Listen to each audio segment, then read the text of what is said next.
аз худи давлатҳои абарқудрат рафта бо анаму сарпарастии хоҷагони хориҷӣ мехоҳанд ки манамун мафкураи фарзандони мову шуморо халал ворид кунанд ва мову шумо ки аз таърих бардошти хуб дорем ва мафкураи мо мафкураи созанда ҳаст. Намегузорем ки манамун ҳар як нохала санг ба манамун давлати мо ба манамун мардуми мо ба ободии мо ба пешрафту шукуфоии миллату давлати мо занад. Мақсадам ҳамин аст ки мо бояд аз таърих огоҳ бошем. Мо донем ки аз кадом гузаштаи мо аз кадом дудмон аст, мо аз кадом табор ҳастем, гузаштагони мо киё буданд ва мо аз худамон ва ояндагон чӣ таърихи гузаштаву ғаниро ба ёдгор мемонем ва мо бояд ки донем.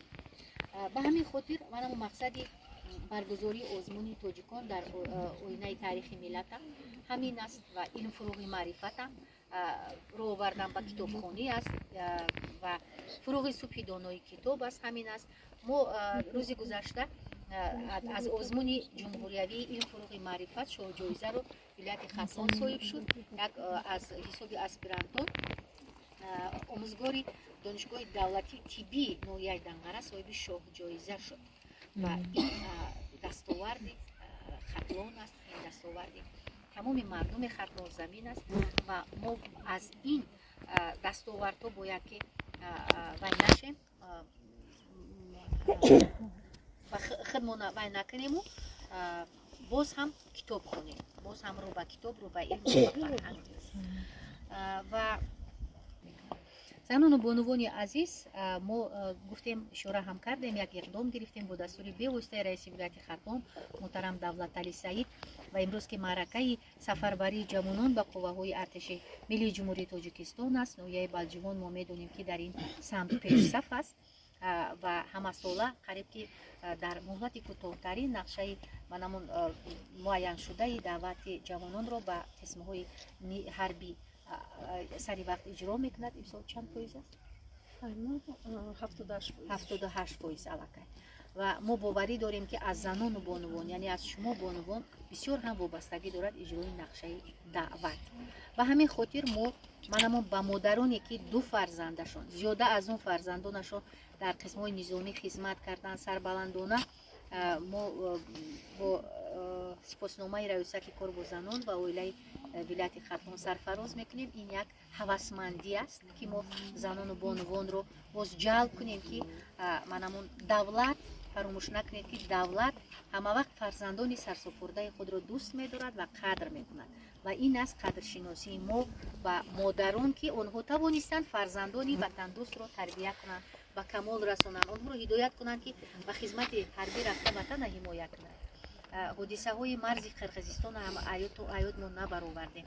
Мо марзи тӯлонӣ бо давлати Афғонистон дорем ки ҳар лаҳза дар онҷа метавонад ки хатари манамун ҷиддӣ ба мамлакати мо вай шавад, ба миён биёяд. Ва умуман мо аз ҳама хатарҳо бояд ки давлату миллата ҳифз кунем. Ба ҳамин хотир фарзандои мо ҳамавақт ба хизмати ватан бояд ки омода бошанд. мо қудрат надорем ки дар манамун вақти ҳодисаҳои фавқулода дар дасти Ароқ марза ҳимоя кунем, лекин як қудрати бисёр бузургу худованд ба мо додааст. Ин қудрати наслофарӣ аст. Мо фарзанд ба дунё меорем ва фарзанди солиму ватандӯсту баркамолу содиқ ба давлату миллат ба камол мерасонем ва уно маҳз анамун ҳимоятгарони ватан анам фарзандони мову шумо ҳастанд ва бузургии мо ҳам модаро дар он аст ки ҳамун фарзандои мову шумо ҳастанд ва ҳамун модарои шарафманд ҳастанд ки чунин фарзандоро ба воя мерасонанд, барои хизмати модар ватан ҳидоят мекунанд ва шараф ба ҳамаи ана ҳамун модароне ки манамун ҳамин гуна фарзандонро ба воя расонданд. Ва ҳозир мо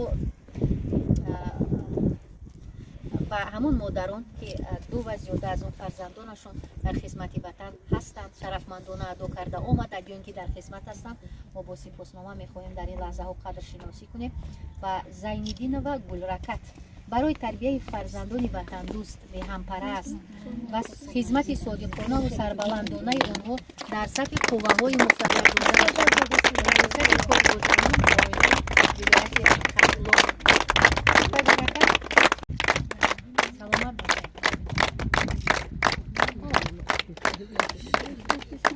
طرفه مشرف هستن شکرانه بیشتر به طرف تشکر برای تربیت فرزندای برکمال برای منمون هدایت اونو به خدمت حربی ما بسیار سربلند هستیم که شما برای زنان مادران هستن که وطن ما اینجا آروم است. سلامت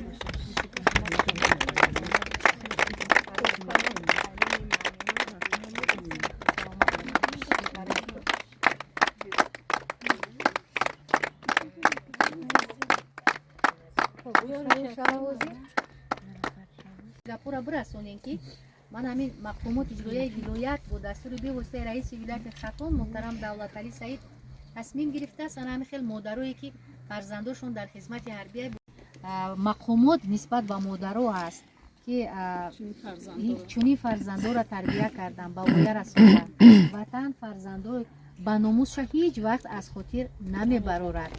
اینا فراموش نکنید. امام و روپیه ما گلرکت دو بار نوشته امام و روپیه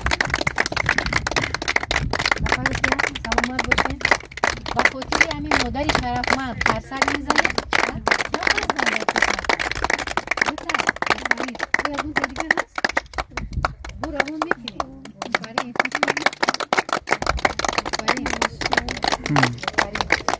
سلامت باشین.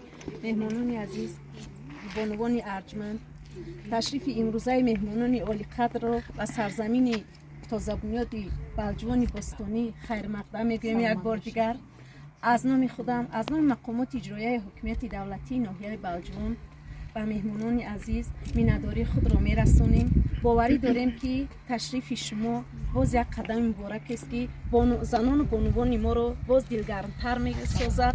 باوری داریم که در آینده در دعوت‌های دیگر با دست دل گرم فرزندان را به صف قوه‌های مسلح سفربر میکنند. البته اینجا مادرانی هستند که یک نفری فرزندشون هست. وقتی که اقدام گرفته شده بود که با مادرانی که دو نفری فرزندشون عین حال در صف قوه‌های مسلح ادای خدمت نموده ایستادن به همین خاطر ما دعوت کردیم. در آینده باز همین خیل چورابینی‌ها باز گذرانیده می شود. البته و به همه شما مینداری خویش رو میرسونیم و با باوری کامل از نام تمامی بانوان ناحیه بلجوان گفته میتوانم که ما بانوان ناحیه بلجوان همه وقت سیاست پیش گرفته اساسگذار صلح و وحدت ملی پیشوای معظم ملت جناب عالی محترم مولی رحمان رو جانبداری نموده و اینچنین همه وقت در همه چی وظیفه هایی که به دوش ما هست سر بلندانه اجرا میکنه از جمله در دعوت همه وقت همین خیلی دست